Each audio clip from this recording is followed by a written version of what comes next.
Greetings, friendles. It's me, Haley, here, and recently through the algorithms of YouTube, I've been introduced to all the people who do general readings for the collective or for certain astrological signs, for the masculine, for the feminine, for just a current energy update.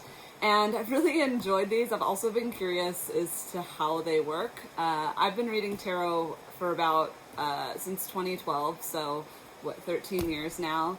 And I just love it so much. I do it almost every day for myself or for other people, and I'd really like to see what it feels like to do a general reading for the collective. Now, I figure before I get started, I'd like to just introduce the decks that I work with and give credit to the creators of those decks. And yeah, I'll try to do tossbacks or put links in future videos or for whatever books that I use. So I use the Animal Medicine cards by Jamie Sands and David Carson. They look like this, and yeah, I love connecting with the animal guides because they can be such incredible teachers. They can also really help us assess what energy it is that we are working with. And also my second deck that I ever got were the Inner Child cards, and this is a journey into fairy tales, myth, and nature. This is by Isha Lerner and Mark Lerner, and I actually got these cards right before I developed a show called Fairy Tales End, and they actually helped inspire a whole alchemical theater piece that I did. And those cards look like this, so they're super fun. I think it's so important to connect with that inner child. Also, the importance of myth and storytelling, of course, comes with this deck, and I use those a lot. I also often use those cards to connect with the ancestors, because I feel a lot of times that they're also using the power of story. All right, the next deck that I frequently work with is another fairy tale deck, and it's called The Enchanted Forest by Lunea Weatherstone, and those cards look like this. This has obviously gotten a lot of love. I love this deck because it, to me, is a little more grounded of an energy than the Inner Child cards, but offer similar themes. Different fairy tales are on the cards. They also allude to more things generally. Yeah, I've been working with these cards for, well, actually when I got this cabin, and they were part of integrating the manifestation process around this cabin, which I will share that story on another time. All right, what else do I work with here? Occasionally I'll use the Shamanic Healing Oracle, and that's by Michelle Monteos. I don't think I said that right, but oh well. Sorry, Michelle. I hope we can be friends still. That's what these cards look like, and this was actually my first ever Oracle deck. And sometimes I don't use these all the time, or I'll use them a lot of times to sum up a reading, because I find that these cards, sometimes I read them very differently than what's in the book, and sometimes I'm spot on, and sometimes the book's spot on, but yeah, there's always an interesting medicine that comes through with those. Let's see, what else do we got here? Trying to go in order of which when I got them. I have the Herbal Astrology deck from the wonderful Anna Mundi. If you've ever had any of those adaptogenic products from their website, they've got all sorts of things. But these cards are great because they offer all of this really incredible plant medicine. So it can come through. I usually just use this. My partner and I actually draw these cards pretty frequently. So I don't typically use them for readings, but you never know what's going to come through. And I just want to take a moment to celebrate all of these decks that I have and have helped inform my journey. The next deck that I use, I got during the Year of the Dragon, which was last year in 2024. And I actually got these cards more for my partner because I thought he loves dragons and he'd be a little more connected to the dragon energies. But it's actually pretty. Look, Timmy's back there looking for snacks. What a goober. Anyway, so yeah, the dragon cards, these are really great. These who are people who are newer to more esoteric journeys, or to spirit guides, or to multi dimensions,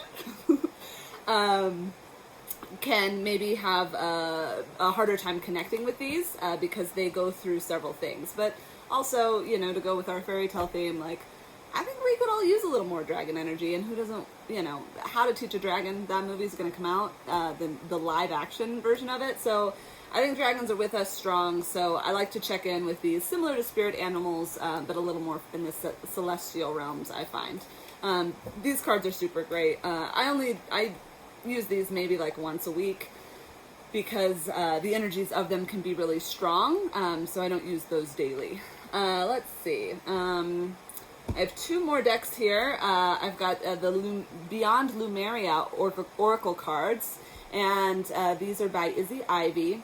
And I actually got these because I was in Kauai in January, and I looked all over the island. I was doing a tarot detox, but then like the universe kept bringing me tarot cards like on people's clothings or tattooed on them, and I'm like, that's very specific. Or I was getting downloads in dreams with cards as well. And I looked all over the island so I could get a deck, because I didn't bring one with me, and I was feeling so lonely without my cards to consult.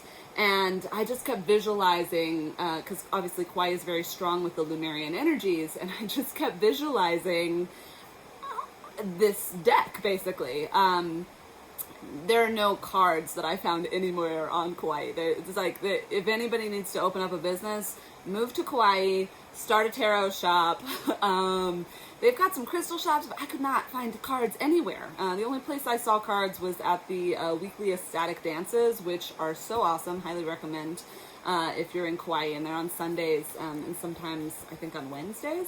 Really great time. Anyway, I kept visualizing having a Lumerian deck, came home, ordered one on Amazon, and these cards are just absolutely beautiful. And what's kind of cool with them is different than in a traditional oracle deck. There's no book. All the descriptions and such are on the back. So I've really been appreciating connecting with these cards. And I do it almost daily. Also, sometimes we'll just take pictures and send to friends. That's how great these cards are. So anyway, yeah, and let's see. Lastly, I bought these at a similar time, mostly because Danielle on Harmonious Hearts, I got a reading from her, and she commonly uses this deck, and it is called The Light Seers, and it is by Chris Ann. And what this is my first deck that I've actually, that isn't fairy tale based, and still has, still based off the tarot and everything, and is, all those energies. And I'm really enjoying the groundedness of these cards. What's also fun is, if you haven't checked out Danielle on Harmonious Hearts, she does collective updates for the masculine and feminine, the divine masculine and feminine, and she's all about sacred union. And those of us who are on that path, we connect with similar energies, and it's been fun because I've been doing daily readings, whether for me and my partner or for me and my own internal energies as it relates to the inner masculine and feminine, and so many of the similar cards have been coming up, and I just think it's so cool that, when we connect with these decks and we're using them with similar intentions and we're asking similar questions, collectively we will see very similar cards coming up. And if it's not the exact same card, a lot of times it'll be one that has a similar meaning, and sometimes that's because it's going to be more connected to your energies or more connected to the external energies. And so I'm just having so much fun connecting with these new decks that I've been working with.